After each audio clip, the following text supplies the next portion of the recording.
Bab 733. Sudah pergi. Saat ini, Sanjaya buru-buru keluar untuk memeriksa keadaan. Sudah pergi Paman Sanjaya. Laporan Thomas. Tuan Besar mengamuk.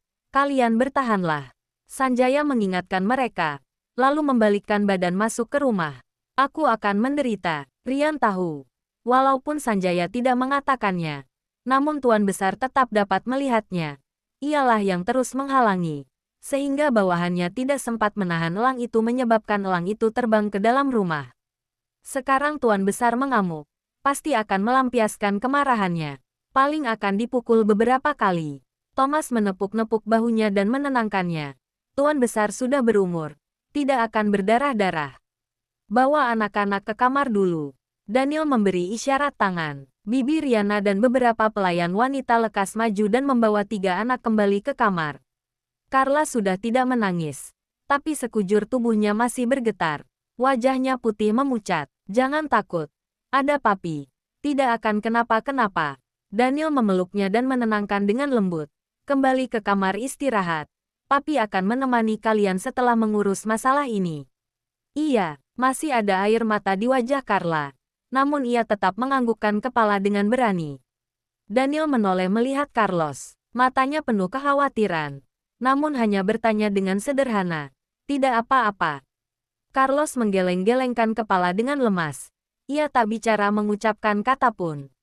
Elang itu menakutkan sekali. Charles memeluk Roxy yang gemetar. Ia berbicara dengan ketakutan yang masih tersisa. Sebelumnya, kami sudah ketakutan setengah mati ketika mendengar suara itu di mobil. Hari ini, malah terbang ke rumah kita. Carla lagi-lagi menangis ketakutan. Carla, jangan takut. Aku tidak bicara lagi. Charles lekas menenangkannya. Papi, siapa pemilik burung elang itu? Carlos bertanya sambil mengernyitkan kening. Nanti malam papi jelaskan pada kalian. Daniel menutupinya. Kembali ke kamar dulu. Bibi Riana. Tuan Besar memberi isyarat menggunakan mata. Bibi Riana lekas membawa pelayan wanita membujuk 3 anak naik ke lantai atas. Kapan Lily tiba? Tuan Besar bertanya pada Sanjaya. Aku sudah menelponnya. Ia segera tiba dengan ahli psikologi anak. Seharusnya tak lama lagi. Jawab Sanjaya dengan sopan. Baiklah. Tuan Besar menganggukkan kepala. Lalu matanya melihat Rian yang masuk. Ia berteriak marah. Berlutut. Rian ketakutan. Bulu kuduknya berdiri. Ia ikhlas menundukkan kepala dan berlutut. Hartono dan 8 pengawal lainnya juga berlutut. Menjadi 2 baris di belakang. Dan kamu, Tuan Besar memelototi Thomas. Aku, Thomas tercengang. Tuan Besar, saya tidak melakukan apa. Penjelasannya belum selesai. Namun ia melihat Sanjaya sedang mengelengkan kepala sambil memberi isyarat. Lekas menutup mulut dan kedua kakinya berlutut. Buk. Suara jernih dan bertenaga. 8 pengawal yang dibawanya juga berlutut rapi di belakang. Tuan Besar melirik mereka dan menoleh kepala melihat Daniel. Jelaskan padaku. Apa yang terjadi? Daniel mengernyitkan kening menutup mata. Ia sedang mempersiapkan emosinya. Sebelumnya, ia terus menyembunyikan hal ini. Tidak ingin berkonfrontasi langsung dengan keluarga Moore. Karena tidak ingin Tuan Besar tahu identitas Tracy. Tetapi hari ini, Tracy si wanita berpikiran pendek itu malah mencari masalah ke rumah. Masalah sudah sebesar ini. Tuan Besar tidak mungkin mengabaikan masalah ini begitu saja. Tuan Besar sudah hidup berpengalaman selama beberapa dekade. Hatinya seperti cermin. Pertama kali melihat mobil Rolls-Royce Silver di Jalan Bukit, ia sudah mencurigai mereka adalah orang dari keluarga Moore. Kemudian menyuruh orang memeriksa. Orang Daniel malah terus menyembunyikannya. Sejak awal, ia sudah curiga ada sesuatu di balik semua ini. Tetapi, setelah sesuatu terjadi dengan Tracy, Tuan Besar melonggarkan banyak kendali terhadap Daniel. Banyak masalah yang ia abaikan, ditutup setengah mata. Hanya saja, ia tidak menduga kelonggarannya ini membuat keluarga Moore memprovokasi langsung ke rumahnya. Sedangkan bawahan Daniel tidak berani mengatasinya, malah mendamaikan kedua pihak. Pasti ada sesuatu. Bab 734. Meskipun Tuan Besar mencurigai ada sesuatu, tetapi dia tidak akan pernah berasumsi bahwa Tracy Moore, orang yang tinggal di villa sisi utara adalah Tracy Smith yang dulu. Mungkin dia akan segera mengetahuinya. Tetapi untuk saat ini, jika dapat disembunyikan, maka harus disembunyikan dulu. Aku punya rencana. Akhirnya Daniel membuka mulut. Untuk saat ini, bukan saatnya untuk memprovokasi keluarga Moore secara langsung. Mereka sudah kemari menindas kita. Kamu masih mengabaikannya. Tuan Besar murka hingga gemetaran. Kalau bukan karena beruntung, pasti akan terjadi masalah besar dengan Carlos dan Carla. Benar, Daniel menganggukkan kepala. Kali ini mereka keterlaluan. Jadi aku tidak akan mengampuninya lagi. Sangat langka Daniel dapat menjelaskan dengan begitu sabar. Ia tidak memberontak seperti dulu atau mengabaikannya dengan arogan. Ketajaman di mata Tuan Besar telah berkurang. Lalu menoleh kepala memelototi Rian. Kamu berlutut di luar gerbang besi. Berjaga di luar. Jika sampai membiarkan mereka membuat onar lagi, tanganmu akan putus. Baiklah, Rian menjawab dengan penuh semangat. Suaranya nyaring mewakili rekannya dihukum secara heroik. Enyah, Tuan Besar berseru. Rian lekas memimpin bawahannya, membentuk formasi dan berlari keluar. Mereka berlutut di luar gerbang besi dengan rapi. Sanjaya keluar untuk memeriksa sejenak, lalu kembali melapor kepada Tuan Besar. Semua sudah berlutut dengan rapi. Tuan Besar melampiaskan amarahnya pada Thomas. Mulai hari ini, jika ada yang kamu sembunyikan dariku lagi, lekas keluar dari keluarga Wollens. Thomas bergidik dan menatap Daniel dengan takut. Hukuman ini lebih bengis dari Rian. Daniel menghindari tatapannya dengan tenang. Tidak usah lihat dia. Tuan Besar menatap Daniel dingin. Namun sedang memperingatkan Thomas. Selama aku belum mati, aku yang memutuskan di dalam rumah ini. Thomas meminta bantuan pada Sanjaya dengan wajah memelas. Sanjaya menganggukkan kepala. Thomas hanya berkata sambil menganggukkan kepala. Benar kata Tuan Besar. Aku mengerti. Enyah, seru Tuan Besar dengan dingin. Thomas lekas membawa bawahannya mundur. Walaupun pukulannya tidak dihukum, namun peringatan ini lebih ganas daripada hukuman pukulan. Kedepannya, juga menjalaninya akan lebih sulit. Ikut aku ke ruang kerja. Tuan Besar memberi isyarat tangan. Sanjaya lekas mendorongnya ke ruang kerja. Daniel hanya bisa mengikuti. Setelah pintu ruang kerja ditutup, Tuan Besar memelototi Daniel. Pandangannya sangat rumit. Jika ada yang ingin dikatakan, katakan saja. Untuk apa memelototiku? Daniel mengernyitkan kening. Tuan Besar bertanya dengan suara rendah. Apa karena keluarga Moore adalah keluarga besar wanitamu? Jadi kamu sengaja membiarkan mereka? Hati Daniel bergetar. Benar juga. Ia yang masih sedang berpikir. Harus menggunakan alasan apa untuk menipunya. Malah Tuan Besar sendiri yang membantunya memikirkan alasannya.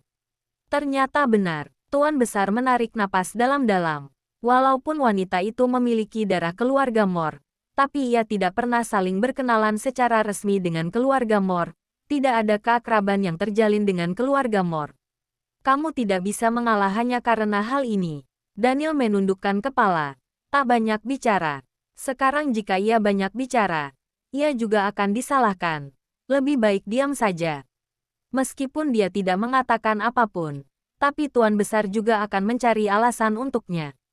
Kamu harus ingat, keluarga Moore adalah musuh kita. Tuan Besar berbicara dengan serius. Kamu tidak boleh melakukan hal ceroboh, karena perasaan pribadi.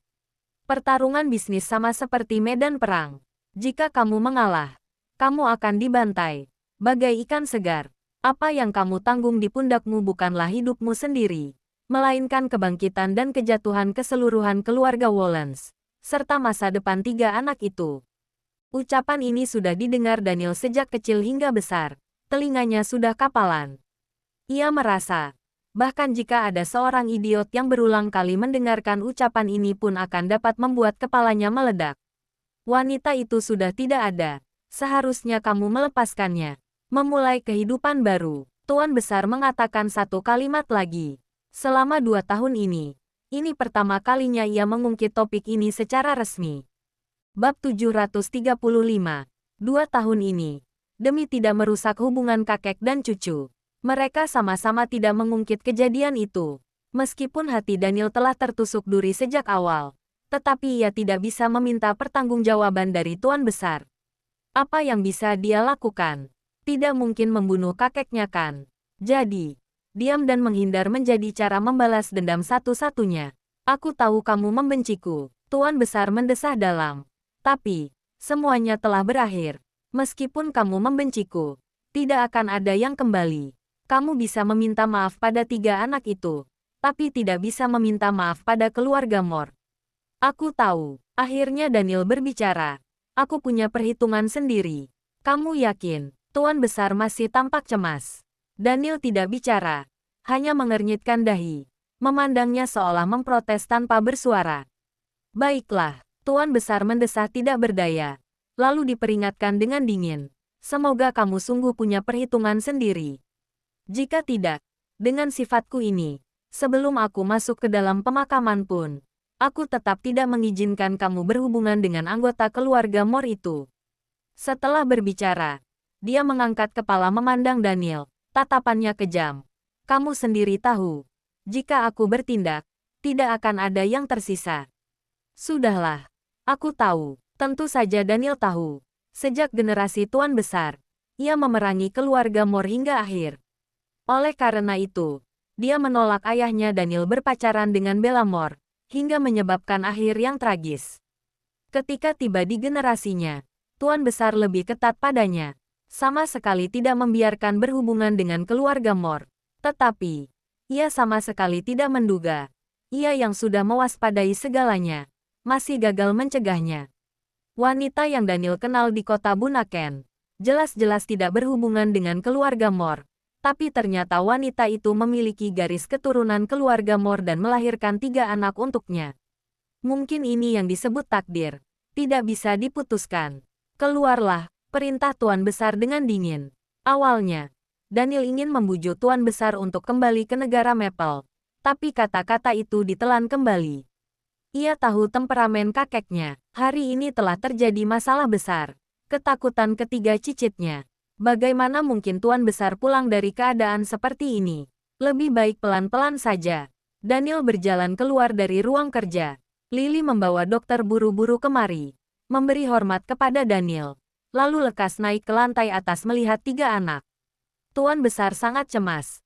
Anak-anak akan dihantui ketakutan hari ini. Jadi Sanjaya memberitahu Lily untuk kemari. Daniel naik ke lantai atas melihat anak-anak dari pintu ruang kerja. Lily dan para ahli psikologi anak sedang memberikan konseling psikologis kepada 3 anak. Mereka terlebih dahulu membimbing anak-anak dengan menggunakan cara mendongeng. Charles dan Carla menceritakan peristiwa tadi. Karena menggunakan cara mendongeng, mereka sudah tidak setakut tadi. Malahan mereka menceritakan dengan riang dan penuh ekspresi. Tak lama kemudian, terdengar suara tawa dari ruang kerja. Daniel menyunggingkan senyuman, lalu membalikkan badan pergi. Anak keluarga Wallens tidak akan mudah diprovokasi. Tuan Daniel, Anda mau keluar?